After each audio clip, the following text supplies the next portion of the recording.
Bagaimana tutur kata menyelamatkan diri dan orang lain?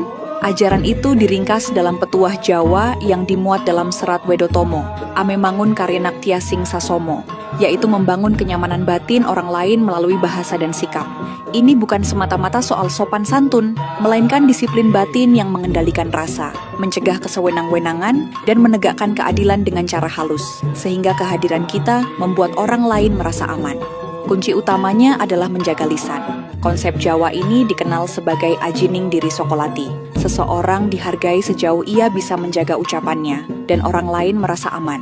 Itulah kompas yang menuntun kita memilih kata yang benar sekaligus menyejukkan. Tegas boleh, tetapi tidak mempermalukan. Kritik disampaikan jelas, namun tetap menjaga martabat lawan bicara. Ame Mangun Karyenak Tiasing Sasomo menawarkan kompas moral, berbuat dan bertutur agar orang lain merasa tenteram, dihargai dan adil. Ukurannya sederhana, apabila kita bertindak, orang lain merasa aman, dihargai dan adil, berarti kita sedang merawat dunia bersama.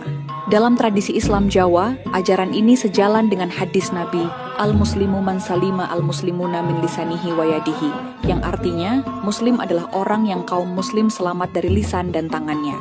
Jika suka dengan konten seperti ini, follow dan repost untuk konten Islam Jawa setiap hari.